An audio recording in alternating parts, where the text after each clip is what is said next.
Lah, Sahih Bukhari dan Muslim itu adalah kitab ulama. Bukhari itu nama imam. Nama lengkapnya Muhammad bin Ismail al-Bukhari. Muhammad bin Ismail al-Bukhari ada murid daripada imam mazhab. Pak kira-kira? Jadi kalau kita mengatakan tidak boleh ikut imam, langsung saja kepada Al-Quran dan Sunnah. Langsung saja kepada Bukhari. Imam Bukhari itu juga seorang imam. Imam Syafi'i melarang ikut mazhabnya. Itu Imam Syafi'i ngomong ke siapa? La tuqalliduni. Jangan taklid kepadaku. Itu Imam Syafi'i ngomong ke siapa? Ke orang yang hampir selevel dengan beliau. Ada di sini yang selevel Imam Syafi'i? Nggak ada ya? Tamatan SMK, bentak Ustadz. Bentak Ustadz, tidak boleh bermazhab. Kita tanya, kok nggak boleh bermazhab? Begitulah kata Imam Syafi'i. Janganlah taklid kepadaku. Kita tanya balik, kamu dapat sumber dari mana? Dikirim, ternyata lewat Google. Dikirim link, 7 kali link. Lewat WA dulu. Itu sama dengan menyiram laut dengan air garam. Sumber dari Google itu kitab itu bacaan si Ustadz. Cuma karena sudah kena brainwash. Apa arti brainwash? Kecuci otaknya. Fa in tanaza'tum fi syai'. Ayatnya benar, pemahaman dia tidak benar.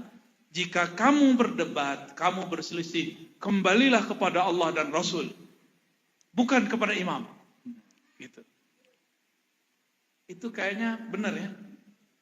Bukan kepada imam, kepada Allah dan Rasul.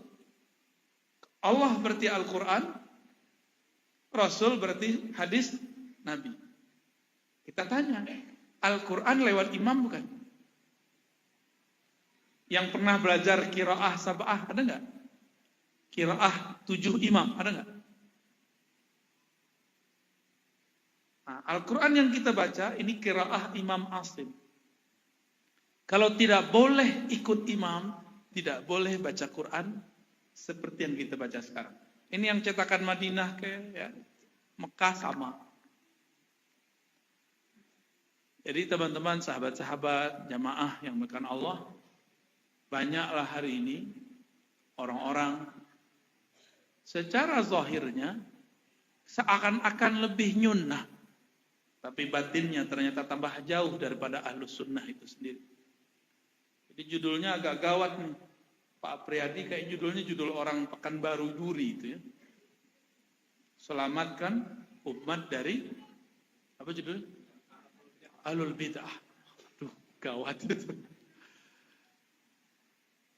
Ahlul bid'ah, siapakah yang disebut ahlul bid'ah? Kita definisikan dulu apa itu ahli bid'ah. Apa arti bid'ah? Ya, apa arti bid'ah? Yang baru, antum baru, bid'ah dong. Berarti definisinya belum mani', belum ada batasnya. Jadi definisi itu harus jami', harus mani'. Harus mencakup, tapi harus ada batasannya. Ayo apa bid'ah? Bid'ah apa? Tidak diajarkan Nabi. Nabi tidak pernah mengajarkan baca Quran pakai mushaf. Nabi pakai mushaf nggak dulu? Nabi nggak bisa baca tulis. Bakir kilo. Ahli bid'ah. Lah dua oleh bid'ah kok. Aleh. Ibu, apa bid'ah, Bu? Sesuatu yang calon ibu nih. Sesuatu yang tidak pernah dilakukan Nabi. Nabi pernah nggak pengajian hari Ahad malam? Nggak tahu. Sesuatu yang Nabi tidak lakukan. Nabi pernah sholat tarawih jamaah nggak? Pernah nggak Nabi sholat tarawih jamaah? Itu bukan tarawih, qiyamul lail. Ya. Kalau bid'ah itu yang tidak dilakukan Nabi, maka banyaklah sekarang bid'ah. Pembatas antara laki dan perempuan tidak pernah dibuat di masa Rasulullah. Coba lihat semua hadis yang antum tahu. Bukhari, Muslim, Abu Daud, Tirmizi tidak menyebutkan pembatas antara saf laki dan perempuan. Bid'ah nggak tuh? Kalau pakai definisi Adinda tadi. Ada lagi? Ada yang mau buat yang baru nggak? Ini kayaknya Buya nih ya. Oh, dawam ternyata ya. Anak tarbiyah Islamiyah kayaknya nih. Yang tidak ada dalilnya. Nah, sekarang dalil ada berapa? Ibu, Bapak, dalil ada berapa? 2. Serius? Oke. Quran dan Sunnah gitu ya.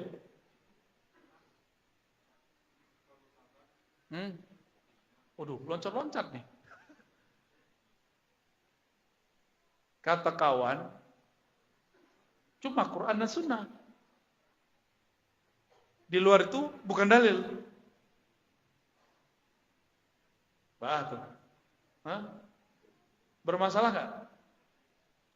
Jadi mereka nanya, Ustadz, masih untung baca Ustadz.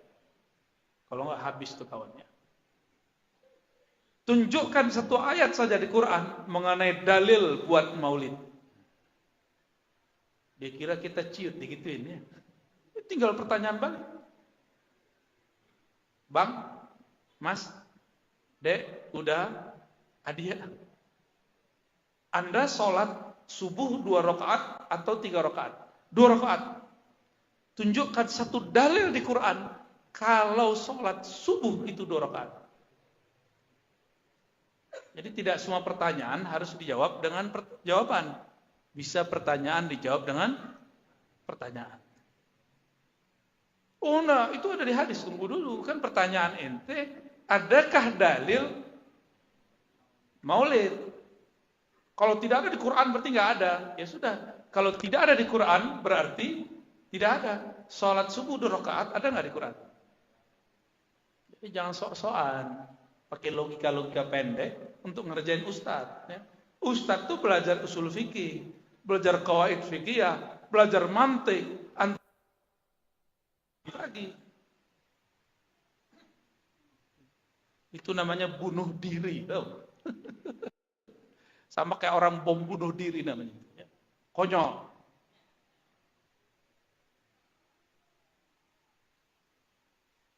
Dalil ada banyak. Apa arti dalil? Argumentasi. Ada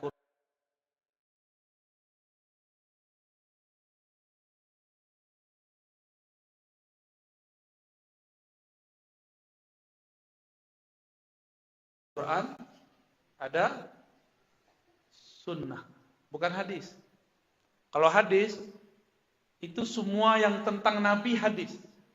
Kalau sunnah, semua yang berkaitan dengan syariat baru disebut dengan Contoh, Nabi istrinya berapa? Boleh enggak Ambo istrinya 9? Kan sunnah. Pasti banyak daftar. Stoknya.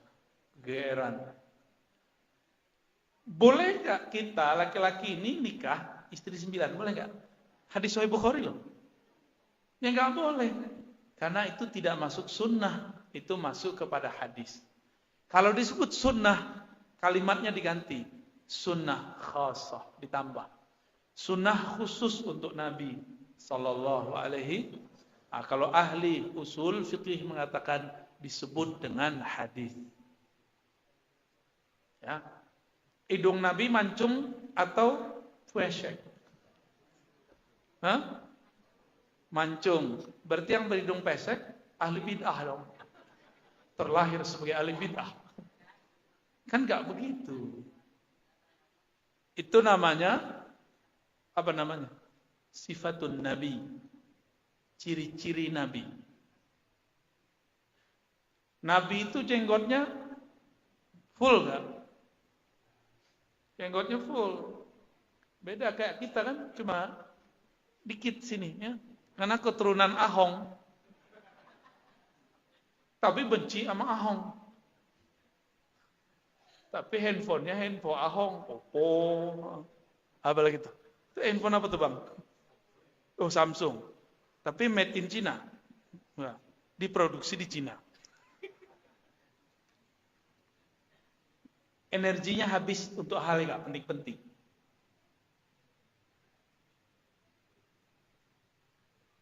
Nabi SAW pakai sarung atau pakai sarawak? Ahli bid'ah. Ahli bid'ah. Apa le loreng kok ha? Kok nak sebenarnya loreng? Nabi pakai sarung, Pak. Perang pun pakai sarung, tapi sarung untuk perang lain lagi tuh. Oh Ustaz, guru kami di Arab pakai gamis. Itu pakaian Arab. Ya. Nabi itu campuran Arab dan non-Arab. Nabi pakai sarung, maka salah satu nama beliau Sahibul Izar. Apa arti izar? Sarung.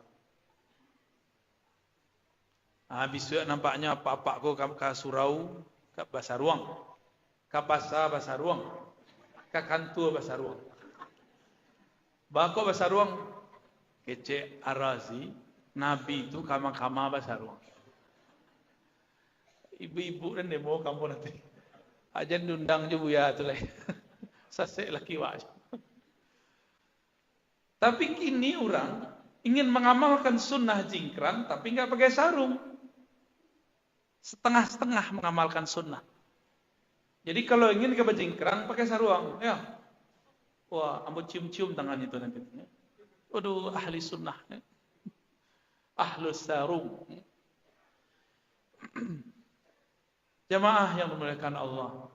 Jadi apa yang disebut bid'ah? Kita nggak usah pakai definisi imam kita, pakai definisi kelompok yang membid'ahkan kita. Dia punya imam namanya Ibnu Taimiyah. Saya sudah sampaikan ini bertahun-tahun yang lalu. Tapi dulu di Pekanbaru, di kampung kita alun lain, baru kini. Apa kata Imam Ibnu Taimiyah?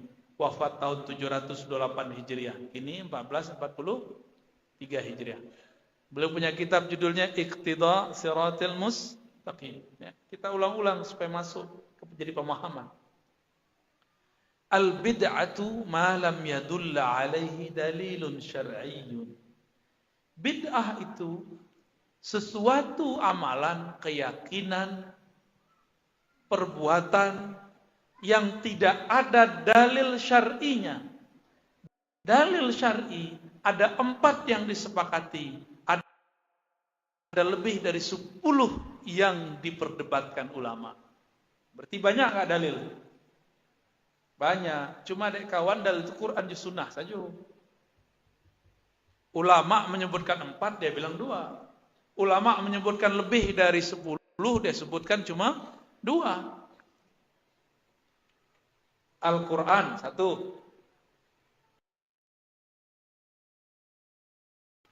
Dua, sunnah. Jangan disebut hadis lagi. 3, ijma' dulu. Apa arti ijma'? Kesepakatan ulama mujtahid. Bukan kesepakatan jamaah. Ya. Tadi ini wali negari bertanya ya. Ba'a jamaah kita sepakati isya diundur. Canggih. Kalau ketua masjid itu pengen memahamkan pemahamannya surang.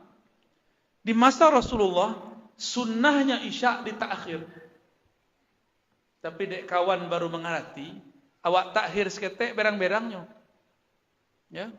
Sembayang-sembayang sorangnya di belakang.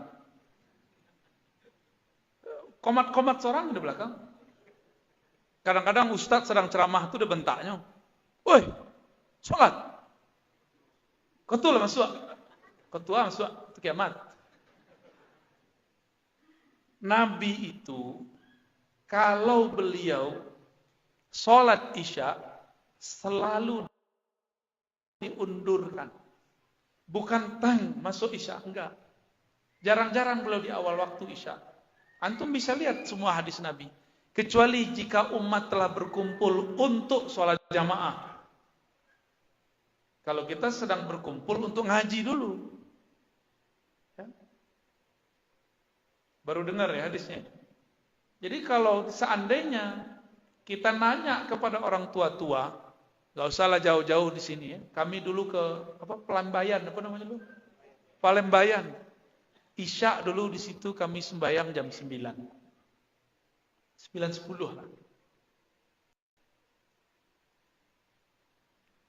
Kiranya di surau-surau ulama-ulama ahli zikir itu diterapkan kalau lagi riyadhah iktikaf, sholat isya'nya diundur.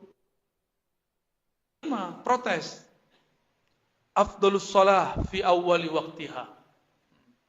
Padahal bukan begitu yang sahih kalamnya. Salat yang afdal di awal waktu. Yang sahih afdhalus shalah ala waqtiha. Salat yang afdal itu pada waktunya. Waktu salat isya mulai dari terbenamnya atau hilangnya mega merah sampai terbit fajar. Ada waktu afdal sampai tengah malam, ada waktu ikhtiar sepertiga malam pertengahan, ada waktu yang sudah mulai darurat ya. Ittirar itu di sepertiga terakhir. Ada ilmu begitu. Cuma kawan kan nggak mau tahu, ya. Jadi sholat isya itu kesepakatannya ini kita kalau mau buat suatu amalan yang ditanya ulama atau jamaah. Tadi inya wali negari lo ana diagihnya nang kalama ada umat.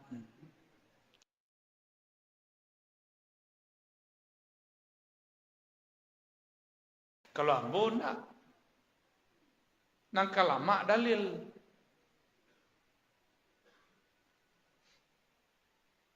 Dulu masih ingat enggak?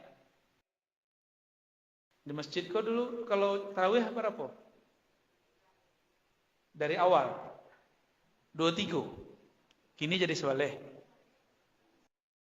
Masih? Masih? Oh luar biasa. Tapi di masjid Sabarang batal.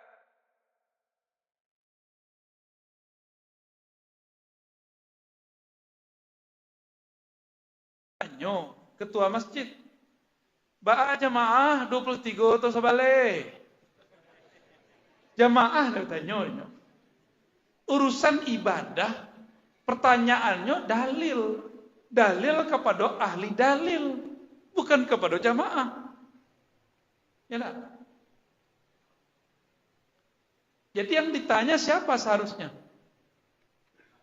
Buya, Syekh, Kiai, Tuan Guru, apa pandangan ulama mengenai dalil-dalil sholat tarawih 11 rakaat atau 23 gitu seharusnya. Yang ditanya siapa?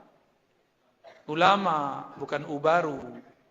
Kalau ubaru tadi itu 11, ya kan? Ya lah. Coba pilih sembahyang lama atau sembahyang capek. Sembahyang capek. Itu kalau umat, ya betul ya. Betul orang soleh mana menjawab. Pilih sembahyang capek atau lama. Jujur. Pasti capek, enak. Yang lama. Lah terlambatnya menjawab. Masih ada enggak begitu?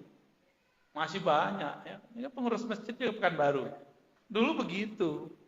Ba'a jamaah 23 atau 11. Ya jamaah pasti jawabnya 11. Karena 23 itu pegel ya. Latiah kaki wak. Lamang gege kaki itu. Cari-cari alasan. Daripada sembahyang sangok. Apa urusannya? Ya. Satu nafas. Tapi sesuai makharijul huruf itu lebih baik. Daripada sembahyang tanpa ada dalil. Ya. Disebutkan dalam hadis Nabi itu sholat taraweh atau sholat witir. Disebutkan Nabi sholat 11 rakaat di bulan Ramadan dan di luar Ramadan, tidak menambah-nambah. Itu sholat taraweh atau witir. Jadi dalil taraweh yang dipakai orang itu dalil sembahyang witir. Tapi kalau yang ditamu jamaah, yang penting sembahyang, Pak. Sebalik jadi itu. Ini contoh-contoh kasus. Jadi kesepakatan itu bukan kesepakatan jamaah. Kesepakatan itu kesepakatan ulama mujtahid. Di Mekah Madinah berapa rakaat orang sembahyang? Ya, pasti nggak mau ngaku kan? Ya. Tapi untuk membid'ahkan kunut pakai Mekah Madinah. Di Madinah, di Mekah ada orang kunut toh. Giliran wak tanya, kalau tarawih Mekah Madinah 20 tambah 3 rakaat. Oh, terima ya. Ya, dalil saisi parui. Nang kalama denyo saja. Jadi ijma' di situ kesepakatan ulama mujtahid, bukan ustad. Ustad pun tidak punya hak. Cuma ulama yang mujtahid. Mujtahid itu yang boleh memproduksi hukum. Yang keempat, kias. Itu dalil yang disepakati. Contoh kias apa kias? Apa arti kias? Analog, perbandingan. Nabi zakat dengan gandum dan kurma. Sampai di negari orang kapau, kurma itu menjadi kue. Ya enggak? Hidangan. Jadi kurma itu hidangan setara dengan kue. Kacang tujin. Di samping kacang tujin ada kurma. Jadi bagi orang itu, kurma itu bukan makanan pokok, tapi saji-saji, sesajian ketika ada orang datang ke rumah. Benar nggak?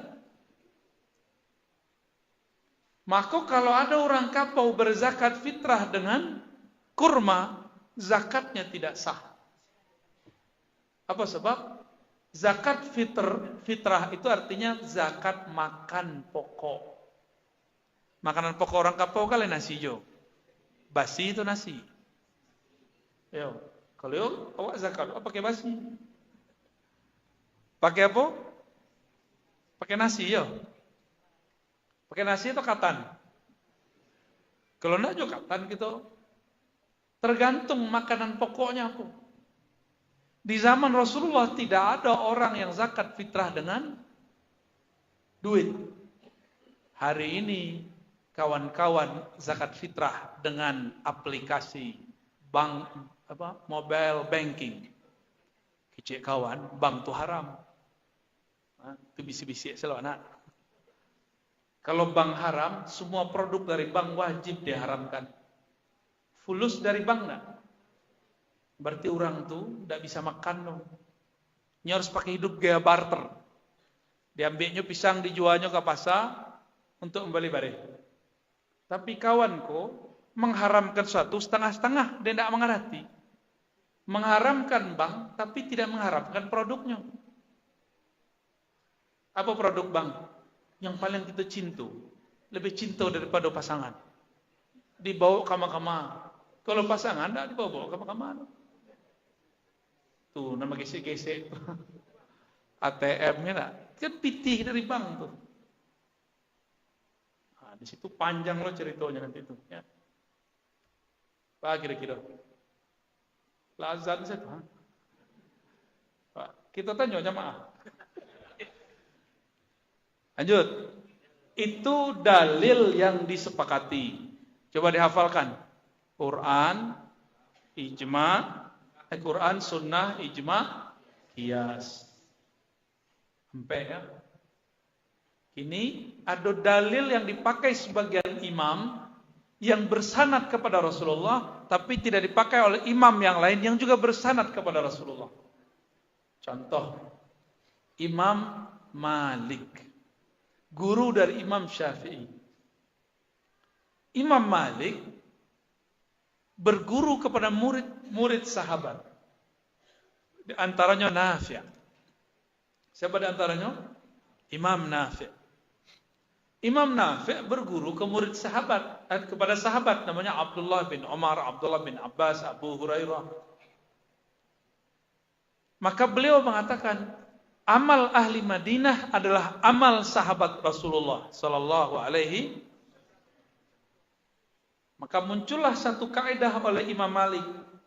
Jika orang Madinah beramal, maka bukanlah bid'ah di zaman Imam Malik. Tapi kalau kini orang Madinah beramal, belum tentu sesuai dengan mazhab Imam Malik. Imam Malik itu tidak berani pakai sandal sepatu di kota Madinah. Apa sebab? Beliau mengatakan bagaimana mungkin Malik bin Anas menggunakan sandal, sedangkan di bawah bumi ini tertanam tubuh manusia paling mulia, baginda Nabi Muhammad sallallahu alaihi wasallam. Balik telok nyeker ke mama. Ya. Kironya orang nan dak pakai sandal kok jadi imam. Suatu kali Imam Malik sedang taklim di masjid, di sudut masjid. Tiba-tiba muazzin sudah azan di atas menara. Bagageh lah, ya le bahasa bagageh sunat. Kalau orang pekubuah, bagogeh. Besi gului. Diambilnya lah kitab, dimasuknya ke dalam. Apa namanya dulu kalau orang santri-santri, orang siap punya tas tuh? Kampie, tak kapie loh. Dimasuknya lah ke dalam kampie itu. Bertanya Imam Malik, wahai Ananda,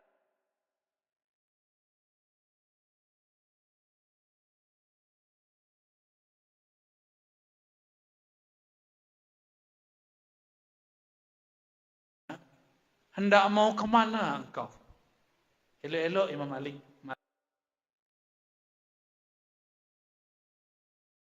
lagi tahu, bertanya, wahai Tuan Syekh Imam Malik, bukankah sudah azan?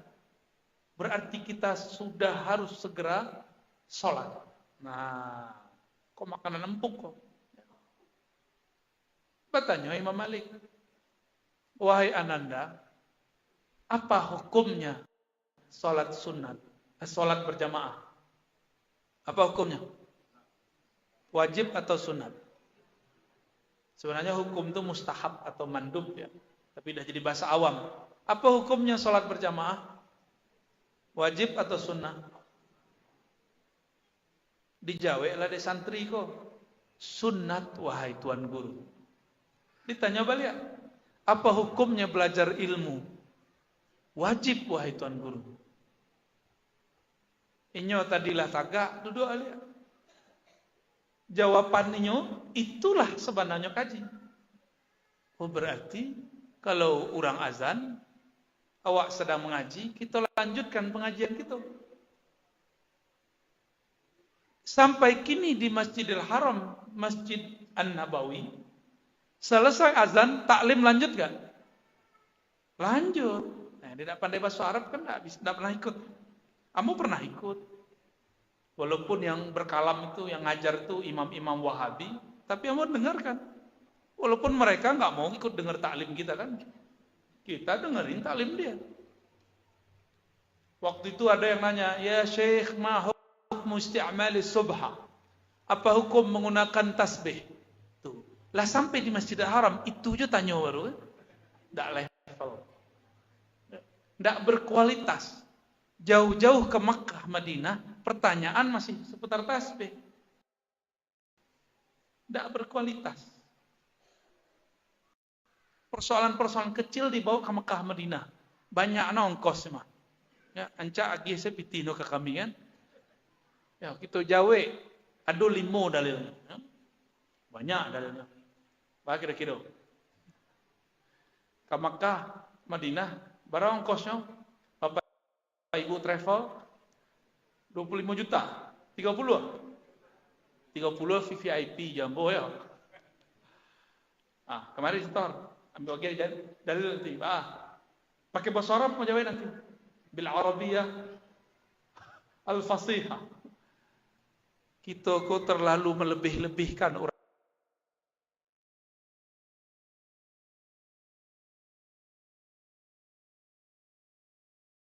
berbicara Arab. Itu kalau diterjemahkan kalam orang itu sama bentuk ceramah orang Wadisiko. Isinya sama. Cumanya ngecek bahasa Arab. Agak sedikit agak suci bentuknya. Sadaqallahul azim. Sadaqallahul azim. Dia ngecek bahasa Arab. Masih lanjut di Mekah Madinah, ba'da azan lanjut kajian.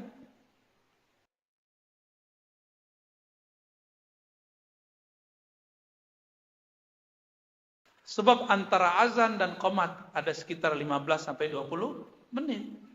Dek kita para mini. Orang awak aku penggudui. Penggagih. Ya, si penggagih. Pengen cepat kiamat ya enggak? Kan seperti kejadian kan orang kita tuh nama jantan 15 Ramadan akan terjadi dukhon. Orang awak aja tuh. Terjadi enggak? Tak terjadi. Tapi dia tidak pernah minta maaf. Padahal hadisnya palsu. Panggagih. Imam Mahdi alun keluar keluarnya. Dajjal masih basuruh nyuruh nyuruh percayalah ada Dajjal kan. Panggagih, panggului. Sembayang tuh panjang waktunya nyupa capek. Nampaknya besok pagi antara azan sampai subuh jadi 15 menit tekah. Berapa menit sko, Pak Pengurus? 10 menit. Kita kok nagari dingin. Sembayang subuhnya di awal waktu. Lain di Turki, lebih dingin lagi. Sembayang subuhnya di akhir waktu. Makanya masjid sepi subuh-subuh. Apa sebab? Karena salat subuhnya di awal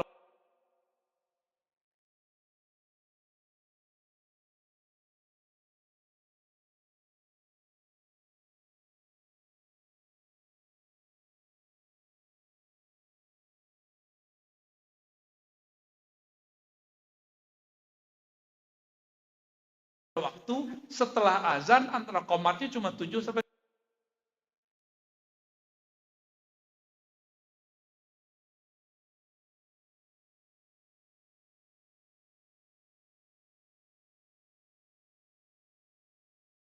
10 menit. Itu sebabnya barangkali ya. Terserah Bapak Ibu lah ya. Tidak akan berubah terserah ya. Iko berang lo kamu, kau tanya lo ke jemaah balik kan? Ba'a menurut Bapak Ibu.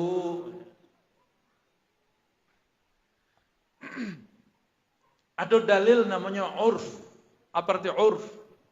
Arafa. Ya. Ya'rifu atau ya'rafu. Urfan. Suatu kebiasaan yang sudah diketahui oleh khalayak. Kalau orang meninggal di situ, manga orang baca Yasin. Ya. Kalau di Payakumbuh, orang baca selawat. Kitab salawatnya Dalail. Ambo-dengar-dengar di sekitar Madrasah Tarbiyah Islamiyah yang ada di Kabupaten Agam masih begitu. Ya. Itu namanya apa? Tradisi. Boleh enggak? Boleh enggak? Ragu ya? Betul. Gimana? Bid'ah enggak? Bid'ah enggak? Tuh bingung kan? Kita lanjut. apalagi tradisi. Orang Indonesia, Nusantara lah, Nusantara ko Indonesia, Malaysia, Singapura, Brunei, Patani. Kalau hari raya ada namanya mudik. Jawa ada namanya pulang kampung. Yo rami orang pulang kampung sebelum corona. Kami itu dulu kalau ingin menikmati jalan di Jakarta, tunggu-tunggu orang pulang kampung. Kami tidak pulang kampung. Lah 2 kali hari raya sampai jo Jakarta tuh. Tidak ada orang pulang kampung kecuali Cik 2 aja. Kecek kawan, mudik itu bid'ah. Tidak ada di zaman Rasulullah. Pak kira-kira. Ya bid'ah enggak? Mudik itu bagian dari tradisi. Tradisi itu kaedahnya jika bertentangan dengan Al-Quran, Sunnah, Ijma' Qiyas, maka dia batil. Adakah mudik itu bertentangan dengan salah satu dalil Al-Quran dan Sunnah, Ijma' Qiyas? Ada nggak? Tidak ada kan? Tapi kawanlah telonsong mengecen mudik itu ya. Mengatakan selamat hari raya minal a'idin wal faizin itu bid'ah. Karena tidak ada di zaman Rasulullah. Begitu ya?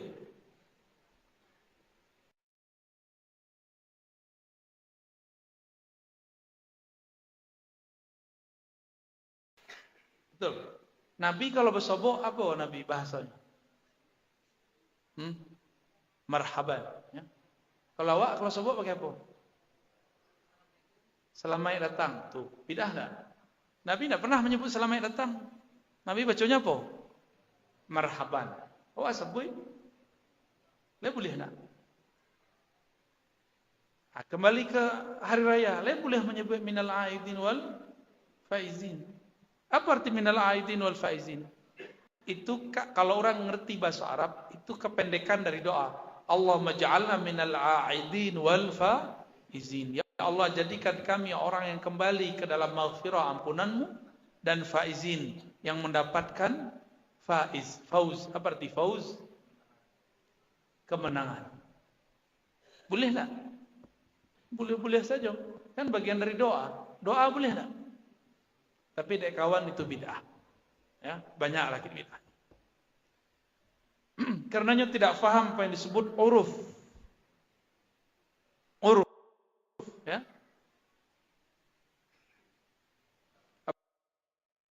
Boleh. Nabi sembahyang pakai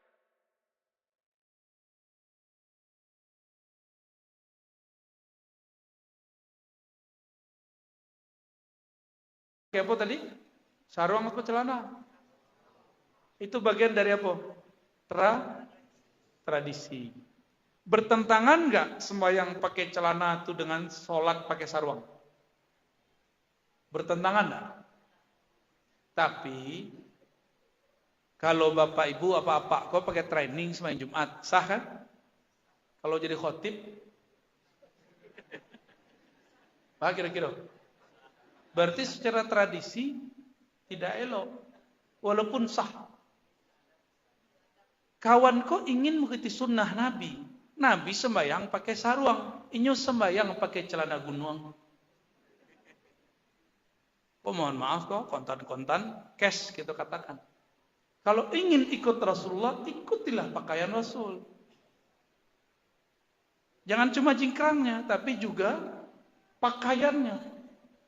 Rasakan kenikmatannya. Asik. Ambo belajar pakai sarung kut di Jawa. Ulama tamatan Saudi. Jadi kami dulu mengaji kitab hadis. Bayangan ambo, guru ambo tuh pakai gamis setiap hari. Kira seumur-umur ambo calegnya cuma berapa kali pakai sarung, pakai gamis. Lebih sering pakai sarung. Tapi beliau tidak melarang pakai gamis. Tapi beliau mengatakan pakaian Nabi itu sarung. Di luarnya pakai gamis bagi luar. Ah, itu baru top. Ya. Lanjut. Jadi yang disebut kelompok bid'ah itu siapa? dalam ilmu hukum fikih dan usul fikih, kelompok yang tidak memahami dalil yang disepakati ataupun yang tidak disepakati. Itu secara hukum. Secara ilmu akidah, kelompok yang disebut ahli bid'ah itu adalah kelompok yang mengajarkan akidah yang tidak diajarkan Al-Quran dan Sunnah, ijma' qiyas. Di Quran itu setelah dikumpulkan dalil-dalilnya oleh para ulama, kemudian muncullah ilmu mengenai belajar sifat Allah. Dia orang awam kok susah memahami dalil Quran, disederhanakanlah ada disebut sifat wajib, sifat mustahil, sifat jaiz. Lain belajar tu nak? Sifat wajib 20. Ya. Sifat itu dari Quran semua itu. Dikumpulkan oleh Imam Abul Hasan Al-Asy'ari, dan itu dikumpulkan di akhir abad ketiga, di awal abad keempat Hijriyah, sampai kini abad 15 masih bertahan di masjid-masjid, di madrasah-madrasah, di pesantren-pesantren. Tiba-tiba kawan mengatakan belajar sifat 20 bid'ah. Yang betul belajarnya pakai tauhid dan 3, uluhiyah, rububiyah, asma' was sifat. Nah, nampak paling sedih, tamatan Al-Azhar. Di Al-Azhar diajarkan sifat 20, tapi nyo pulang kampung yang nyo ajarkan 3 tauhid. Ambo yang mengajarkan sifat 20 dianggapnya ahli bid'ah.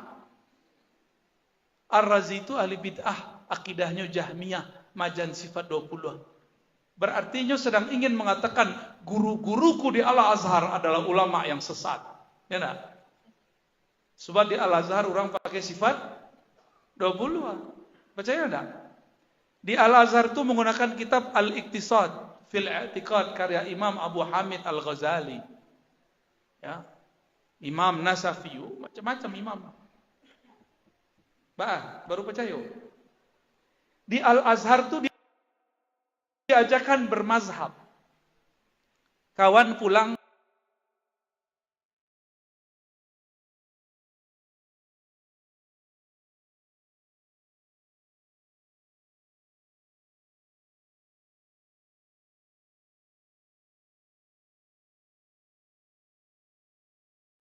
mengecewakan, tidak usah bermazhab. Berarti sedang menyesatkan guru-gurunya yang bermazhab di Al-Azhar. Maka kita curiga, jangan ente dulu main futsal doang di sana. Ya. Nggak pernah ngaji kalau sama Al-Azhar. Ambo ngecek mereka banyak yang berang lah kalian. Ya. Ini kita taruh sarang selai. Tak tahan gitu leh. Ya. Sudah banyak fitnah disebar.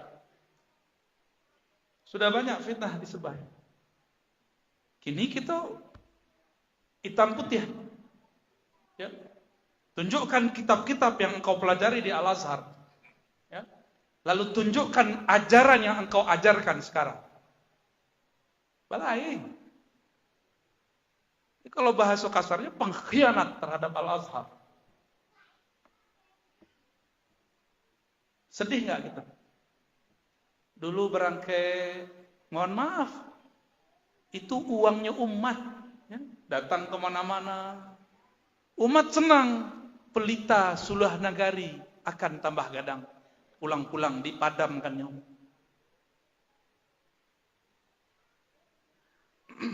Kawan-kawan di madrasah tarbiyah, di pesantren, karena mereka belum pernah ke Timur Tengah, gemeteran juga digertak begitu. Kami tematan Timur Tengah, itu ajaran yang dipakai di pesantren itu bid'ah. Ganti. Akhirnya ikutlah kawan mengganti-ganti. Dan beberapa pesantren modern sudah mengganti akidahnya. Dari sifat 20 menjadi 3 tauhid, uluhiyah, rububiyah, asma dan sifat. Ulama Al-Azhar berkumpul dengan 200-an ulama di Chechnya tahun 2016. Lalu mereka merumuskan siapakah Ahlus Sunnah, siapakah Ahlul Bid'ah. Keluarlah rumusan, Ahlus Sunnah itu akidahnya akidah Imam Asy'ari Imam Maturidi. Kini orang bertanya, Ustaz, Buya, lai Ahlus Sunnah Asy'ari itu. Apa kata guru kami dari Suriah, Syekh Hasan itu? Pertanyaan yang paling goblok, paling konyol, paling bodoh yang ditanyakan seorang santri, seorang mahasiswa kepadaku semenjak aku belajar sampai sekarang adalah, apakah Asy'ari, apakah sifat 20 itu Ahlus Sunnah? Itu kalam beliau tuh. Siapa yang ngomong? Syekh Hasan itu. Beliau S1, S2, S3 di Al-Azhar. Ulama Suriah. Ngajar di Kuwait dan di Saudi. Itu kata-kata beliau. Nah, nanti tidak lama-lama, kalau di masjidku masih ada yang mendendangkan sifat 20 enggak? Udah nggak ada ya. Dulu Salahuddin Al-Ayyubi untuk membangunkan masyarakat subuh itu pakai Allah wujud kidam bako. Jadi sebelum tarahim itu kan belakangan adanya. Dulu umat itu dibangunkan dengan dendang-dendang sifat 20 atau Asmaul Husna. Salahuddin Al-Ayyubi. Pak kira-kira akidah Asy'ariyah beliau. Muhammad Al-Fatih ikut Imam Maturidi, sifat 20 juga. Dia nyebutnya sifat 13. Tapi kini yang jualan Al-Fatih anti dengan akidah Asy'ariyah dan Maturidiyah. Ya. Banyak hari ini. Yang jualan khilafah, dia nggak tahu pendiri khilafah Al-Utsmaniyah itu akidahnya Asy'ariyah Maturidiyah. Bah, menyeramkan nggak? Menegangkan ya. Mengaji jombo payah senyum nak. Itu senyum. Bah kira-kira lah pecah kepala. Seketek lain.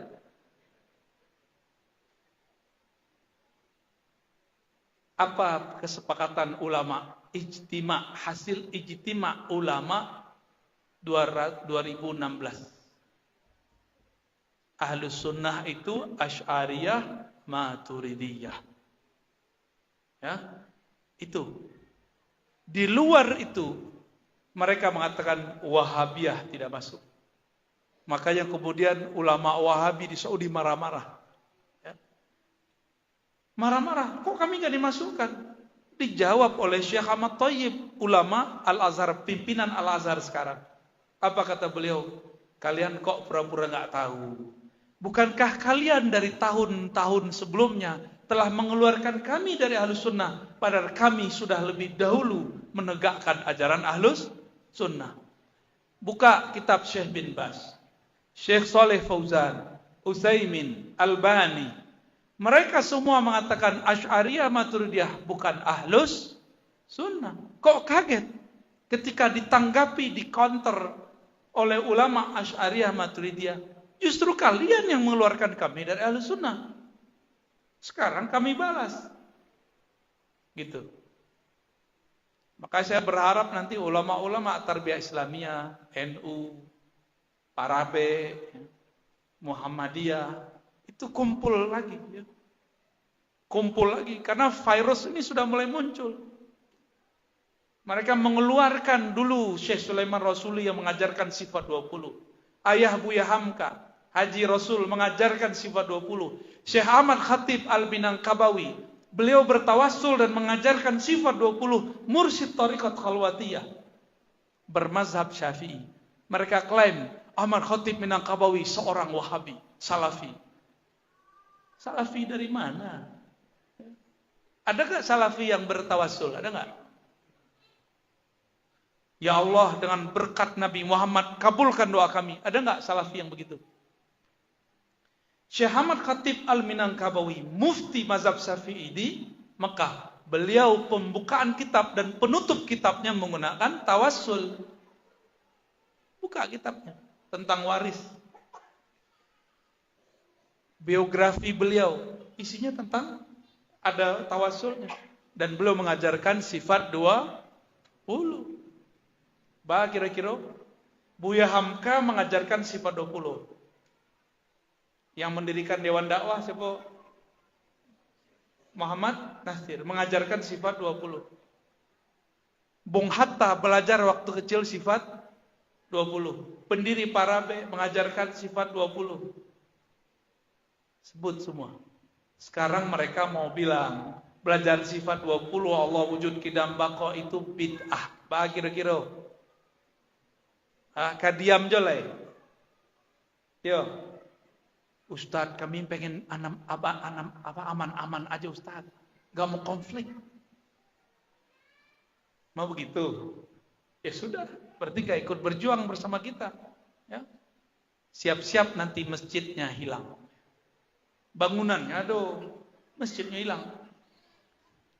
Alah tuh. 10 pertanyaan ya. Jadi siapakah yang disebut ahli bid'ah? Kelompok yang membid'ahkan ajaran Ahlus Sunnah yang diriwayatkan oleh Imam Asy'ari Maturidi, yang diriwayatkan oleh 4 mazhab, Malik, Abu Hanifah, Syafi'i, Ahmad bin Hanbal, Hanbali, yang membid'ahkan ajaran tasawuf. Merekalah sebenarnya ahlul bid'ah itu. Sudah paham siapa ahlul bid'ah? Mau menyelamatkan masjid? Mau menyelamatkan umat? Mau menyelamatkan generasi? Mulai, kita nggak boleh diam. Tapi tidak boleh main kekerasan. Ya, tidak boleh main kekerasan.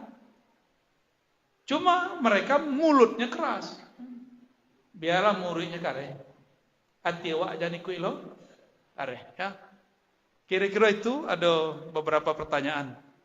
Silakan dibacakan.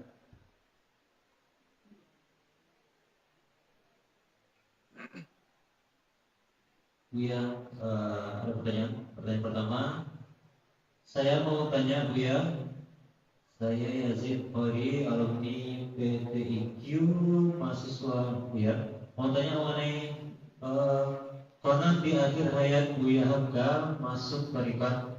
Apakah itu benar Buya? Terima kasih. Kalau yang saya dapat dari kabar Kiai Wahyuddin, beliau mendapatkan kabar dari sahibul kisah, dari orang yang hadir saat Buya Hamka belajar dan berkunjung kepada Abah Anom, bahwa Buya Hamka memang mengambil talqin dari Abah Anom.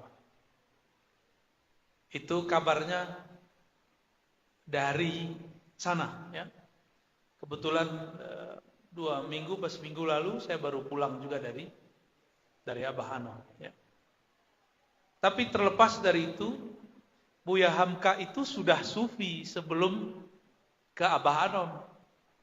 Dalam buku Ayahku beliau mengatakan, di dalam diriku mengalir 2 darah, darah Badri dan sufi. Kakeknya Amrullah, seorang mursyid tarekat Naqsyabandiyah, Ba'lawiyah dan Khalwatiyah, 3 tarekat. Itu kemudian ditemukan datanya oleh dai kita dari Payakumbuh, Buya Apriya Putra, Angku Mudo Khalis, dosen di IAIN Bukit Tinggi. Sesekali cegat lanyo kemari, ajaknya bercerita tentang sejarah Ahlus Sunnah di tanah agama. Ini pakar tuh, ya, sangat-sangat pakar. Siapa namanya? Buya Apriya. Dia punya channel, punya situs. Judulnya Surau Tua Blogspot. Itu buka, itu tulisan dia itu. Ya. Silakan dibuka di situ. Saya dapat hadiah di tesisnya, dan di tesisnya disebutkan ayahanda dari Buya Hamka menyebutkan bahwa kakek Buya Hamka, Syekh Amrullah, adalah seorang mursyid. Jadi beliau ini sudah biasa dapat ilmu-ilmu tarekat dari keluarganya. Oleh karena itu, saat Buya Hamka pindah ke Tanah Abang, beliau mengajarkan kitab tasawuf, Ihya Ulumuddin. Tasawuf nggak tuh? Jadi nggak usah aneh lah. Buya Hamka itu seorang Muhammadiyah yang sufi. Ya, lanjut. Pertanyaan selanjutnya. Assalamualaikum Tuan Guru. telah menjadi kebiasaan atau tradisi di negeri Kapau. Apabila ada orang meninggal selama 3 hari di kampung ini melaksanakan tahlilan atau rati, bagaimana menurut pandangan Tuan Guru? Dulu 2 murid daripada ulama Mekah kurang awal. Ulama Mekah tadi namanya Syekh Ahmad Khatib Al-Minang. Syekh Ahmad Khatib itu berguru kepada Said Bakri Syato, pengarang kitab I'anatul Talibin. Kitab itu diajarkan di Parabe, diajarkan di Tarbiyah Islamiyah, diajarkan di Parabe itu nama besarnya, Bu? Sumatera Tawalib, ya. Diajarkan dulu kalau di Payakumbuh dan Darul Funun. Ada Al-Manar, ya. Madrasah Tarbiyah Islamiyah, semua belajar kitab yang sama, cuma berbeda kurikulum. Guru mereka siapa? Syekh Ahmad Khatib Al-Minang Kabawi. Syekh Ahmad Khatib karena mengikuti gurunya Said Bakri Syato, Said Bakri Syato berfatwa peringatan 3 hari, 7 hari itu bagian dari niyahah dan itu bid'ah. Tapi murid Syekh Ahmad Khatib yang lain bernama Syekh Sulaiman Ar-Rasuli, Syekh Sulaiman Jau, Syekh Abdul Wahid As-Salihi tidak sepakat dengan kalam gurunya. Karena mereka mendapatkan riwayat yang lain. Kiranya ulama kulah biasa berbeda. Gitu dan tidak biasa. Ya? Benar ya? Ulama itu sudah biasa berbeda. Kita yang tidak siap berbeda. Ternyata Syekh Sulaiman Ar-Rasuli mendapatkan risalah Imam As-Suyuti. Imam Suyuti mengumpulkan hadis mengenai 7 hari, 40 hari, 100 hari, 1000 hari. Disebut haul. Apa kata beliau? Mengenai 7 dan 40 hari disebutkan di riwayat ulama salafus saleh, yaitu Imam Tawus, murid daripada 70 sahabat Nabi. Apa kata Tawus? Sesungguhnya orang jika meninggal, jika dia mukmin atau dia munafik, yuftanu fi sab'i ayyam. Kalau dia mukmin ditanya 7 hari, kalau dia munafik ditanya arba'ina yauman, 40 hari. Fakanu yastahibuna it'am at-ta'am fi tilkal ayyam. Mereka ulama salafus saleh, ulama sahabat dan tabi'in suka bersedekah makan rati, ya. Salawat ditutup dengan makan selama 7 hari tersebut atau 40 hari tersebut. Imam Suyuti kemudian mentahrijh, meneliti hadis ini. Penelitian beliau, ini riwayatnya sahih. Diriwayatkan oleh Qudai, Abdul Razzaq, Imam Ahmad dan imam-imam yang lain. Berarti 7 dan 40 hari bukanlah amal Hindu. Itu ada di dalam kitab ulama salafus soleh. Katanya kalau ada salaf yang melakukan boleh. Laukana khairan lasabakuna. Kalau itu baik tentu sudah ada salaf yang melakukannya. Nih ada riwayatnya, kenapa ente tetap tidak percaya? Benar nggak? Oh, nanti mereka cari-cari kesalahan, riwayat ini dhaif. Oke, anggap saja dhaif. Ente lebih alim atau Imam Suyuti lebih alim? Ya. Kalau penelitian Ar-Razi tidak diterima, Ar-Razi juga meneliti. Betul riwayatnya sahih. Oke, tidak terima, tidak masalah. Tapi Imam Suyuti, Hafizus Sunnah, mengatakan riwayatnya sahih. Bahwa itu amalan ulama salaf. Bah kira-kira siap jadi kuburion. Ya. Dituduhlah kita ada orang tu kuburion. Dituduhlah kita ada orang tu suka meratap. Padahal orang sedang baca dalail, orang tahlil. Di mananya meratap? Kita mendoakan, bukan meratap. Ya, paham? Jadi boleh enggak? Boleh. Ya, tapi kalau enggak ada juga enggak usah diada-adakan. Ya, enggak masalah kalau enggak ada. Gimana, cukup? Kayaknya antum tambah sesat ketemu aneh ya. Ya lanjut.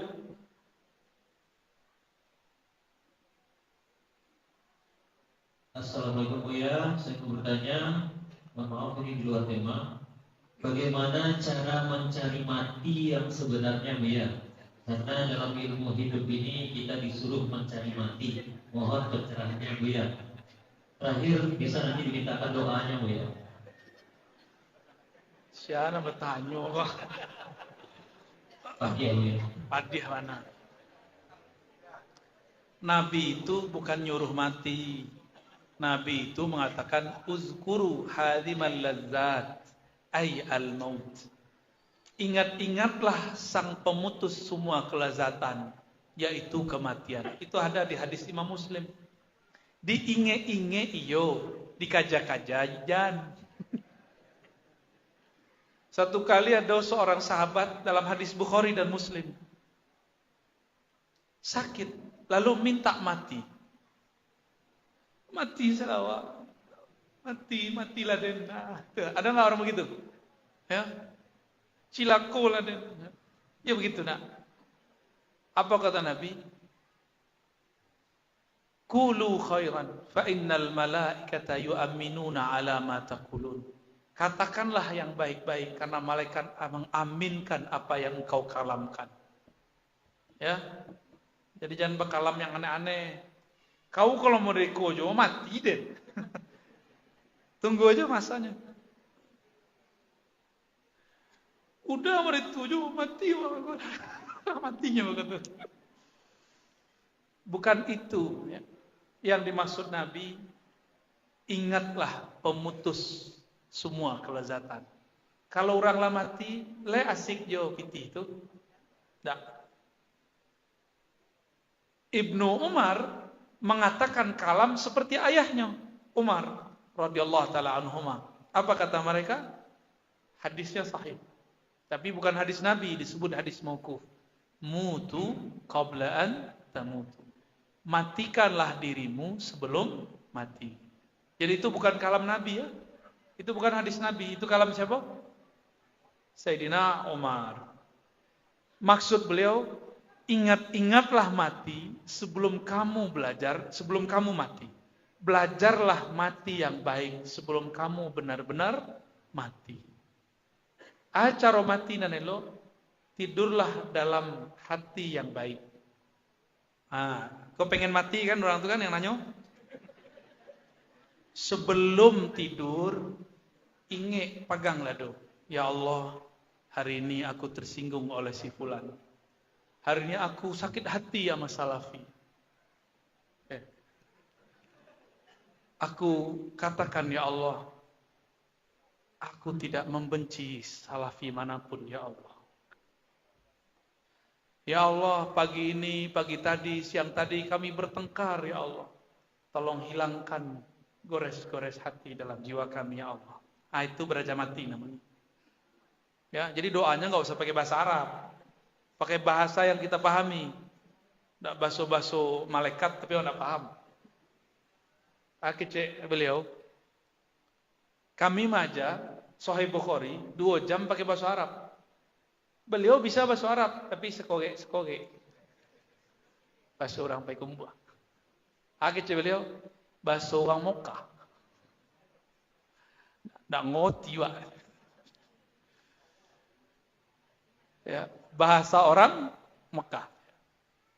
Pasti tidak mengerti itu bahasa planet tadi itu. Baik. Jadi cara mati adalah membuang semua sakit hati dari dalam kalbu. Pastikan nanti meninggalnya husnul khatimah.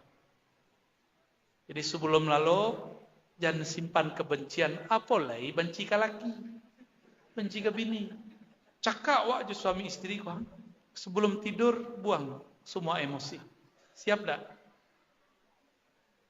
Mudah dikatakan. Susah. Sulit kalau pakai ku. Mudah kalau pakai. Jadi, bako orang Minang tu payah diajak mengaji diri. Payah. Sebabnya pakai ku mengaji diri. Tinggi mana kaji buya kau? Padahal kaji buya ke bawah. Inyo mencalik kate. Padahal kaji buya ke bawah. Itu sebenarnya. Kaji diri itu kaji rendah. Kaji basic. Dek orang tuh memandangnya jo aka, nak nyambung dikeceknya tinggi. Padahal itu nikmat luar biasa. Ya. Tapi ada kawan kaji diri tinggi, tapi penyakit hati. Itu baru namanya basurah mengenai kaji diri. Alun mengaji diri. Nah sebenarnya. Ya. Lanjut. Assalamualaikum Ustaz. Ada ruh, jasad, jiwa. Apa benar cuma 3 hal utama itu yang ada di diri manusia? Hormat saya, Muhammad Ustaz. Kita itu jasad. Jasad itu dikuasai oleh nafs jiwa. Jiwa itu berporos kepada kolbu. Kolbu itu tergantung ruh. 4. Kebanyakan ilmu berhenti di jasad. Apalagi nafs jiwa. Nafs jiwa nanti ujungnya akal. Ilmu akal itulah ilmu sekolah di kampus, sekolah SD, SMP, SMA. Sampai hari ini belum ada namanya sekolah kolbu.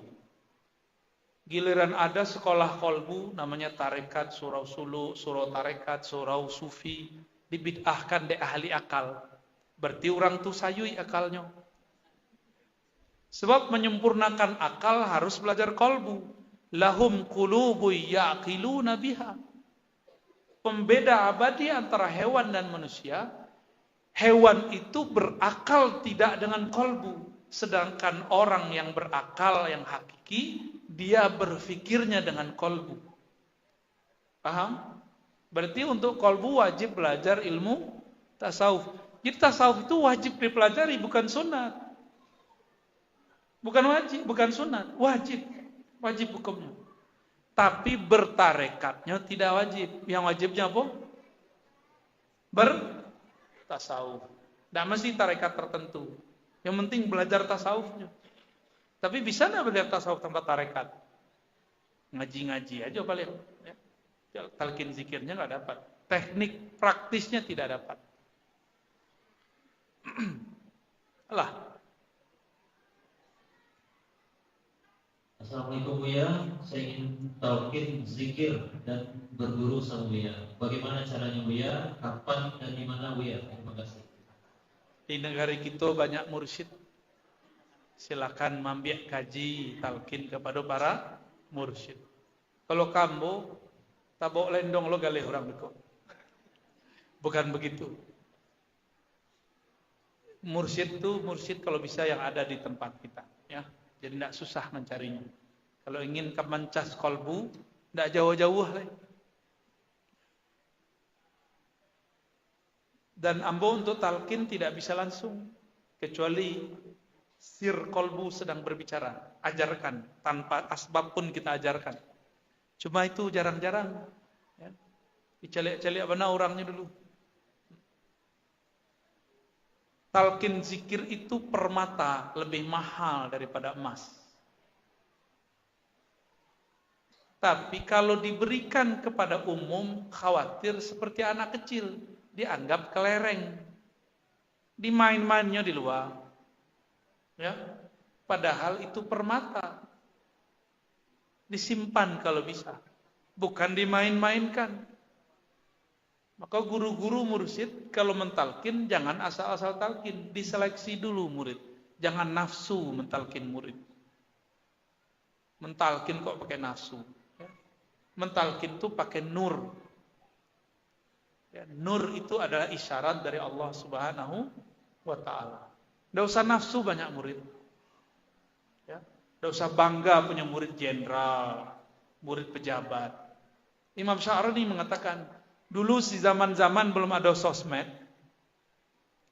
kiai-kiai, syekh-syekh itu berbangga. Oh, saya punya murid Raja Fulan.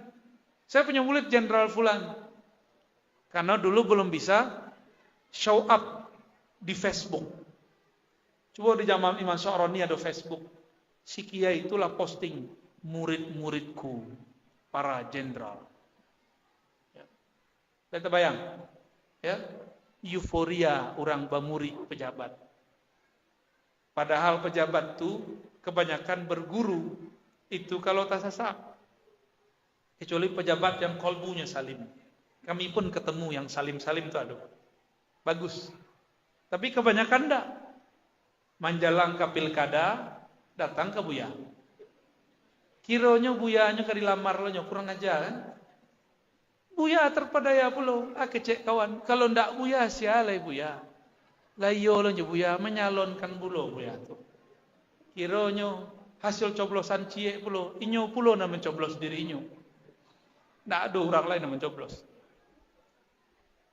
Malangnya Buya. Imam Sya'rani mengatakan, engkau menyebutkan muridmu fulan, itu tanda kamu masih sum'ah. Berarti di zaman dulu itu sudah ada juga mursyid-mursyid ujub. Mursyid-mursyid riya itu sudah ada. Yang per murid itu karena mengejar target. Ada dari dulu. Maka pintar-pintarlah cari guru. Istikharah lalu musyawarah kepada ahli ilmu. Ya. Jadi tidak usah kambuh. Minta talqin kepada yang sudah dapat ijazah di kampung itu. Indah ada di agam ko pindah ke barulah ada Buya Milizar.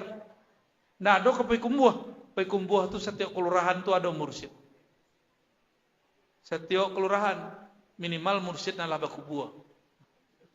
Setiap kelurahan itu ada. Berarti dulu itu kampung 1000 suluk itu ada di Pekumbuh dulu.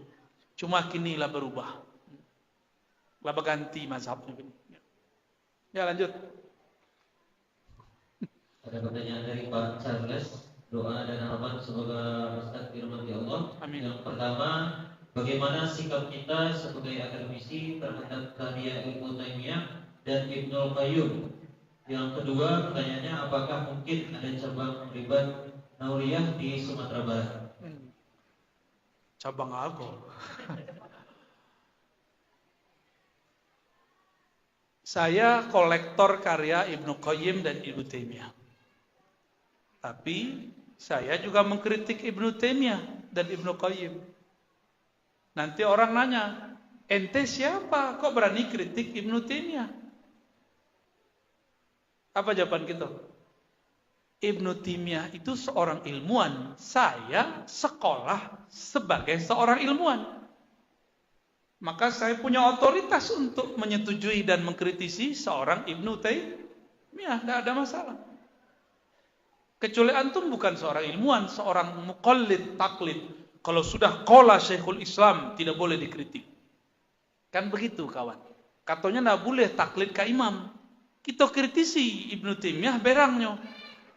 Tando antum anti taklid 4 mazhab, tapi taklid kepada mazhab baru, mazhab Ibnu Taimiyah. Ada kitab beliau yang lumayan asik, judulnya Dar'ut Ta'arud Bainal Aqli wa Naql. Kebanyakan kawan-kawan tuh nggak berani baca, takut sesat. Bayangkan, imamnya di KCN punya karya yang bisa bikin sesat. Di Mesir ada Muhammad Hassan atau Hissan ya. Apa katanya? Ibnu Qayyim punya kitab Ar-Ruh. Yang kitab itu banyak hadis-hadis bermasalah. Tuh, ya, imam sendiri dikata-katainya apalagi gitu. Apalagi awak. Kalau imamnya dikata-katainya apalagi awak. Jadi jangan heran kalau mereka bilang ambo nanti zindik, ya, gilo, inilah ada pelo gitu gala baru. Si gila Ar-Razi. Dulu kan ada si buta dari gua hantu. Ada lo galambo baru, si pendongeng. Bapak ibu dari tadi asik mendengar dongeng apa kan? Emang betul asik kena dongeng ya? Jadi sikap kita sebagai ilmuwan membaca karyanya seperti kitab-kitab yang lain. Jika benar diambil, jika tidak dikritisi. Sederhana toh? Ibnu Taimiyah mengatakan, semua kalam, kullu kalaman yu'khas, kullu kalamin yu'khas wa yutrak. Semua kalam itu boleh diambil, boleh ditolak, kecuali kalam Rasulullah sallallahu alaihi wasallam. Lalu kenapa antum marah kalau kita kritisi Ibnu Taimiyah? Jangan-jangan nggak baca kitab Ibnu Taimiyah. Ya. Darut Ta'arud 5 jilid, cetakan paling murah. Ada yang berani baca nggak? Ibnu Taimiyah mengharamkan mantik, judulnya Ar-Raddu 'alal Mantiqiyin. Berani baca nggak? Atau jangan-jangan nggak paham? Yang paham kitab itu cuma orang yang ngerti mantik. Ibnu Taimiyah mengkritisi sufi, tapi ternyata dia sendiri salah definisi. Di situ saya mengkritisi Ibnu Taimiyah dan boleh-boleh aja. Karena bukan saya sendiri yang mengkritisi. Ulama di zamannya pun mengkritisi. Bahkan beliau pun disidang dan wafat dalam penjara. Keluar masuk, keluar masuk, keluar masuk. Apakah ulama di zaman itu bodoh-bodoh? Apakah ulama di zaman itu zalim? Enggak. Kenapa kita mengikuti orang yang dipenjara dan wafat di penjara, tapi kita tidak mengikuti ulama di luarnya yang lebih alim? Nah, itulah anehnya kita. Sebab kita suku kepada orang yang terzolimi dan teraniaya. Ya enggak? Flying victim namanya. Flying victim itu mah hebat. Ya? Imam ini wafat dalam penjara. Wah, dicari benar ada orang tuh. Tapi antum tahu enggak Ibnu Taimiyah tidak sempat nikah. Tapi pengikut Ibnu Taimiyah menikah, lalu menikah, lalu menikah, dan menikah lagi. Ibnu Qayyim itu sufi. Punya kitab Al-Wabil Shayyib, itu kitab zikirnya. Ada kitabnya Madarijus Salikin. Sekarang oleh kelompok Salafi di Timur Tengah, kitab itu ditahzir. Apa arti ditahzir? Diwaspadai. Padahal kitab itu karya imamnya. Kalau karya imamnya dia waspadai, apalagi karya Ar-Razi. Ya. Jadi jangan kaget kalau kemudian saya dibully, biasa aja. Imam dia pun dia bully. Imam dia pun dia serang. Imam dia pun dia tidak ridhai. Sebenarnya mereka tidak ikut imam manapun. Mereka sedang buat keimaman sendiri. Ya. Ibnu Taimiyah itu punya wirid ba'da sholat subuh baca Al-Fatihah 40 kali. Bid'ah enggak? Kira-kira. Al-Fatihah, Al-Fatihah, Al-Fatihah, hobi orang aswajara. Ya. Itu Ibnu Taimiyah. Kira-kira. Ya, lanjut. Masih ada? 4 lagi. Assalamualaikum, saya Muhammad Zakaria. Tolong ijazahkan kepada kami, khususnya saya salawat akhir zaman untuk jadi pasukan Imam Mahdi. Terima kasih banyak.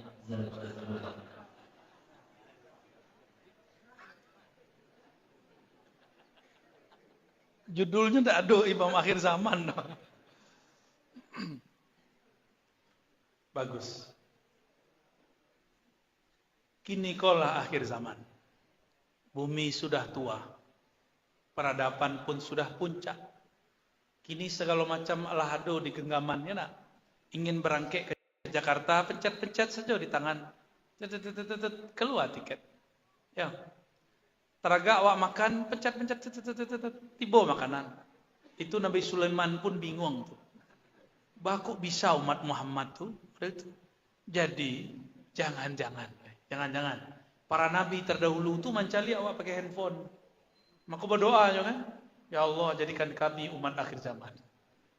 Bukan, itu canda-canda saya sekete. Umat akhir zaman itu Allah muliakan dengan sebutan ikhwan Rasulullah. Masih ingat hadisnya? Masih ingat? Suatu kali baginda Nabi SAW mengatakan, nanti akan datang ikhwanku. Sahabat GR, wahai Rasulullah, bukankah kami adalah ikhwanmu? Hadis Imam Nasai dan hadis sahih. Apa kata baginda Nabi Muhammad SAW? Antum ashabi. Kalian itu ashabku, sahabatku. Yang disebut ikhwan, orang yang percaya kepadaku, tapi dia belum pernah bertemu aku. Percaya dengan kalamku bahwa aku mengatakan akan muncul keturunanku nanti. namanya Al-Imam Al-Mahdi dari keturunan Fatimah. Percaya enggak? Percaya? Tapi hati-hati, kini akan muncul Mahdi palsu. Ya? Akan muncul. Apa salawat yang dibaca untuk akhir zaman? Salawatnya sederhana. Ikuti. Allahumma ya Ahad, salli ala Sayyidina Ahmad. Allahumma ya Ahad, salli ala Sayyidina Muhammad. Allahumma ya Ahad, salli ala al-Mahdi khalifatika ya Ahad. Salli ala al-Mahdi khalifatika ya Ahad. Putasnya nanti surang ya. Ya. Bisa direkam dalam diri? Sekali lagi. Allahumma ya Ahad. Kok selawat paling gampang? Ya Allah ya Ahad, salli ala Ahmad. Ini pakai Sayyidina. Salli ala Sayyidina Ahmad. Allahumma ya Ahad, salli ala Sayyidina Muhammad. Allahumma ya Ahad, salli ala Sayyidina Al-Mahdi khalifatika ya Ahad. Al-Fatihah.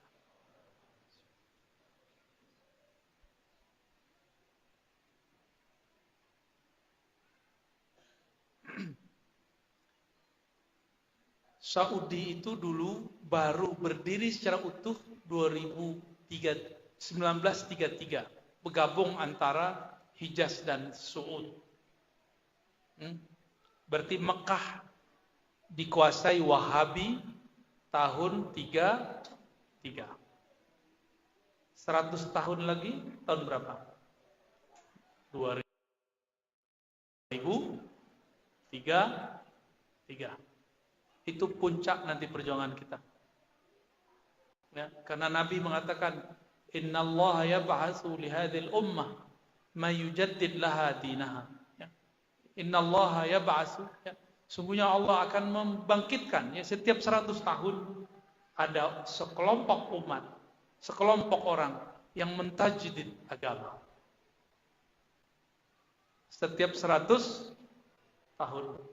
Maka hitungan kami berdasarkan hadis tadi, hadis Abu Daud tadi, hadis sahih 2003. Tapi nanti 2026, 2027, 2028 nanti muncul Mahdi palsu. Ya. Sebenarnya Al-Mahdi sudah ada belum? Sudah ada. Tapi dia sedang menyembunyikan dirinya. Karena Dajjalnya juga belum keluar. Dajjal itu ingin bunuh Al-Mahdi. Nggak mungkin Al-Mahdi itu kowar-kowar di YouTube bahwa dia seorang Imam Mahdi. Apalagi main email. Ngimel-ngimel Ar-Razi, sayalah Al-Mahdi itu. Nggak usah lah ngaku-ngaku, ya kan. Saya tahu kok kriteria Al-Mahdi itu apa. Ya tenang aja ntar ya. Insya Allah. Dalam salah satu pengalaman rohani, Allah perjalankan saya di alam mimpi. Melihat dua sosok, Al-Mahdi dan Al-Masih Dajjal. Jadi insya Allah ciri-cirinya lah tahu Bapak. Sakilih. Ya. Tapi kitab-kitab ulama kita lebih ilmiah menjelaskannya. Maka kami bukan merujuk kepada mimpi, merujuk kepada kitab-kitab yang sudah diturunkan oleh para ulama, yang mereka menjelaskan hadis-hadis Nabi Muhammad sallallahu alaihi wasallam. Semoga negeri kita nanti salah satu negeri yang dikunjungi Al-Mahdi. Yang banyak tentara-tentara Al-Mahdi di sini. Amin. Ya. Tapi yang sabar, ya. Ini kan enggak sabar. Belum masanya sudah mulai berontak. Mana ada Al-Mahdi berontak? Al-Mahdi itu persis seperti Nabi Muhammad. Nabi Muhammad berontak enggak di Mekah ketika 13 tahun pertama? Nabi Muhammad hancurkan enggak itu berhala ketika 13 tahun pertama? Enggak. Bahkan Nabi pindah ke berbagai tempat dan diusir. Nabi enggak berontak. Bahkan Nabi tidak sumpah serapah seperti kelompok Mahdi palsu hari ini. Cuma dikritisi tentang guru dia yang ngaku Mahdi, ngemuk-ngemuk. Oh, berarti dia bukan pengikut Al-Mahdi. Al-Mahdi itu kan wali, pengikutnya wali-wali. Dan wali itu jauh dari kata laknat. Ini baru dikit beda dikritisi, langsung semua Razi itu nggak jelas. Laknat Allah kepada engkau. Saya sering dibilang gitu. Ya kita udah sering, udah makanan tiap hari digitu-gituin ya. Udah kayak sarapan. Nggak tahu ada apa ibu jadi ambo. Setiap hari ambo dicaci maki. Setiap hari dicaci maki dan diancam. Saya tahu. Kawan ambo sekali dibuli masuk rumah sakit. Payah makan. Kuruh. Itulah cara diet paling cepat. Awak semakin dibuli, semakin makan wak durian. Tadi makan durian wak. Ya. Bisa hijau. Kira-kira begitulah. Ya. Nggak kuat apa itu.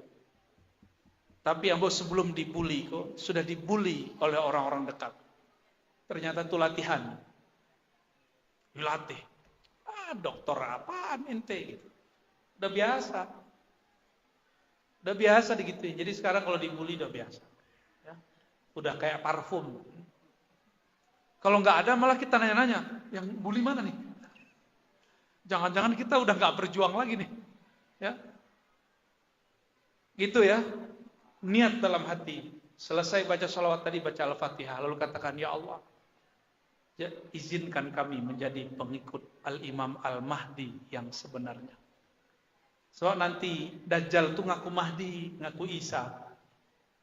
Ya, hati-hati. Zamannya sudah semakin dekat. Nanti muncul corona lagi yang baru, tambah banyak orang stres. Tambah banyak orang mengaku jadi Imam Mahdi. Imam Mahdi stres. Ya, lanjut. Assalamualaikum, saya mau bertanya. Yang pertama, bagaimana cara mencapai khusyuk dalam sholat? Yang kedua, bagaimana teknik zikir yang bisa menenteramkan hati? Dari Bindra Paramacam. Banyaknya permintaan. Khusyuk itu menempatkan kiblat sesuatu pada tempatnya. Kiblat mata ke tempat sujud. Kiblat badan ke Ka'bah. Kiblat akal kepada makna. Kiblat kolbu kepada nama. Kiblat ruh kepada yang punya nama. Pak, saya ulang. Jadi kalau awak sembahyang, jangan dengan pikiran itu suko memikirkan banyak hal. Ya nak? Kalau sholatlah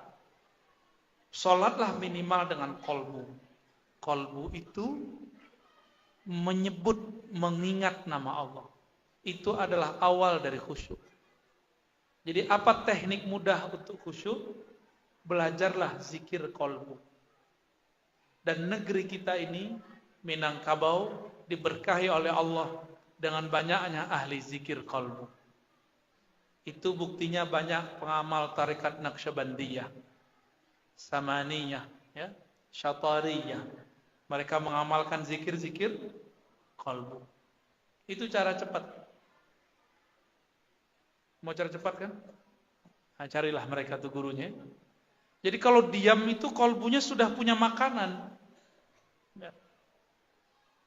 Jadi kenapa antum tidak khusyuk? Karena sudah tidak biasa kolbunya menyebut nama Allah Subhanahu wa ta'ala. Terus yang kedua tadi apa? Zikir supaya tenang. Ya sama. Ayatnya coba lihat. Yang ngerti bahasa Arab.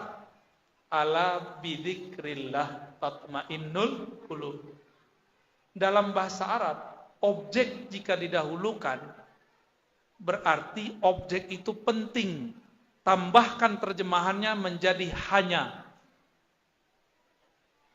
Aslinya tatmainnul qulub bidzikrillah. Kolbu tenang dengan menyebut nama. Sekarang objeknya ditaruh di depan. Hanya dengan menyebut nama Allah, kolbu jadi tenang. Jadi mohon maaf ya kepada yang lagi kasmaran, kolbu tidak akan bahagia karena menikah. Senang iya, bahagia tidak. bahagia kolbu kalau menyebut nama Allah. Kolbu tidak tenang dengan pakai kopiah. Saya mau hijrah pakai gamis. Bagus. Tapi kolbu nggak bahagia pakai gamis. Saya mau kayak Buya pakai sarung. Kolbu tidak bahagia disarungin. Sarung pakaian badan. Pakaian kolbu adalah zikrullah. Semakin banyak menyebut nama Allah, semakin banyak bahagia. Ya. Jadi bakok ndak tanang-tanang juga tiawak. Dia awak kurang menyebut nama Allah. Nabi itu makhluk paling tenang karena beliau setiap nafas naik, nafas turun, kolbunya terkoneksi kepada Allah Subhanahu wa taala. Ya. Allah. Ada lagi? Terakhir Ustaz, terangkan kepada kami apa kandungan isi kitab kuning dan kitab-kitab gundul. Kemudian yang kedua, Ustaz, kita sudah melaksanakan sholat 5 waktu dengan berjamaah, dan apakah kita sudah mengamalkan agama yang sempurna? Kemudian yang ketiga, apakah i'tikaf 3, 10, 15, 40 hari dan 4 bulan dari masjid ke masjid bagian dari bid'ah? Ada 3 pertanyaan. Menyerempetnya lah. Pertama, apa isi kitab kuning? Ini kitab warnanya apa nih? Kuning. Nah ini kitab kuning pertama isinya Al-Quran. Oke? Suatu kali ambo pulang, ibumu sakit, almarhumah. Ibunda sakit, pulanglah mau bagage. Penumpang ndak ada, cuma 3 orang. Salah satu di samping ambo laki-laki. Dicaliak celananya ala naik sebelah. Lumayan. Sebelah lelun, kiranya kakinya dilipeknya. Berarti kedua-duanya lah jingkrang. Oke. Bagus. Mengamalkan hadis jingkrang. Masalahnya utaknya jingkrang. Kecehnya. Anda ini yang baca kitab kuning itu ya? Kira-kira gitulah. Kalau disimpulkan perdebatan panjang. Buat tanya, emang kitab kuning apa isinya bang? Oh, kitab kuning itu isinya hadis-hadis palsu. Ambo mencari di mata kepala ambo sendiri. Di Tanah Abang, aduh kiai membaca kitab kuning isinya hadis palsu. Tuh ambo tanya, bang, abang belajar kitab apa bang di Tanah Abang? Si abang belajar kitab di Tanah Abang. Kiranya manggaleh di Tanah Abang. Entah hadir kayaknya kini kan? Apa jawabnya? Ambo mengaji kitab putih Riyadhus Shalihin. Itu kitab hadis-hadis Nabi. Tak betul kitab kuning angku tu loh. Itu galak. Bade galak ambo. Bang, tahu enggak? Riyadhus Shalihin cetakan Arisalah warnanya kuning, Bang. Cetakan Jombang warnanya kuning, cetakan Surabaya cetakannya kuning. Yang paling bagus Muassasah Ar-Risalah. Itu di Beirut ada, di Kuwait ada, di Damaskus pun banyak cetakan-cetakan dan rata-rata kuning. Sebab kitab tu kuning dulu disalin di kertas namanya papirus. Papirus itu warnanya kuning. Quran tu dulu disalin di kertas papirus, warnanya kuning. Itu Ustadz Buya Abdurrahman Al-Fasiri, Buya Roni. Ya. Ada Al-Fasirinya tuh, bukan Persia ya. Beliau di suraunya, di zawiyahnya ada kitab kuning, kitab tulisan lama yang dipakai dulu orang mengaji di Mekah. Warnanya kuning, isinya tentang fikih, bahasa Arab, bukan Arab Melayu. Kejadian kedua, ada seorang mursyid tarekat mencari ambo sedang membuka kitab kuning di surau. Akhirnya Arab Melayu malu tu yang. Padahal kitab dan membaca kitab paling tinggi di Madrasah Tarbiyah Islamiyah. Judulnya Al-Hikam. Indah babarih. Dikarang oleh ulama Al-Azhar syarahnya. Namanya Imam Syarqawi. Ulama Azhar tuh mursyid tarekat khalwatiyah. Begitu ulama Al-Azhar, mursyid. Mursyid tarekat. Ya. Mengajarkan al-hikam. Kini dek kawan nak kecenyojan ngaji hikam lagi luang beko yuang. Jadi apa isi kitab Kunyang? Semua ilmu keagamaan mulai dari Al-Quran, Sunnah, Ijma' Qiyas, hukum fikih, hukum akidah, semua ada di kitab Kunyang. Hadis palsu pun ada di kitab Kunyang. Sebagaimana hadis sahih ada di kitab Kunyang. Kitab Sahih Bukhari ambo cetakan Darul Fikr. Darul Fikr di mana? Tak tahu kan? Tak tahu kan? Timur Tengah. Di Timur Tengahnya di mana? Antum tak tahu ya sudahlah. Kitabnya Kunyang 4 jilid. Darul Fikr Beirut. Kunyang. Sahih Al-Bukhari. Tapi orang-orang lama punya kitab Kunyang, Tajul Muluk. Nah, itu kitab ilmu nujum namanya. Ada pula tuh ilmu falak. Itu hanya salah satu kitab Kunyang, tapi Kunyang Arab Melayu. Yang dipakai di Parabe, di Tarbiyah Islamiyah, di surau-surau. Dulu ambo bukan tamatan Tarbiyah Islamiyah. Ambo dulu cuma ngaji di surau. Ambo tamat Manduo Bukit Tinggi Panganak. Setahun di Payakumbuh, pindah ke Bukit Tinggi. Tamat jadi orang agam. Kironya ini ambo orang Bantolawe. Ibu ambo tu punya ayah orang Bantolawe. Ya. Kami meneliti dulu situ ada kitab-kitab Kunyang di sekitar agam tu. Macam-macam isinya. Jadi apa isi kitab Kunyang? Semua ilmu-ilmu keislaman. Ya. Jadi jangan curiga juga kitab Kunyang. Bakok kitab kini putih sebab kertasnya kini adalah putih. Antum mau buat ganti boleh. Kitab biru boleh. Ya. Khalas. Baik ya. Teman-teman, sahabat-sahabat yang melakukan Allah. Mari kita tutup kajian ini dengan doa. Al-Fatihah.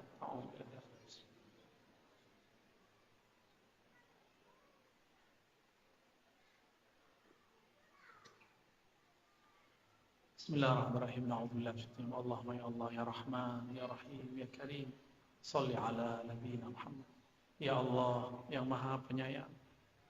Sampaikanlah salam sayang kami, salam cinta kami kepada baginda Nabi Muhammad sallallahu alaihi wasallam. Allahumma ya Ghaffar ya Ghafur, wahai yang Maha Pengampun. Dosa kami banyak.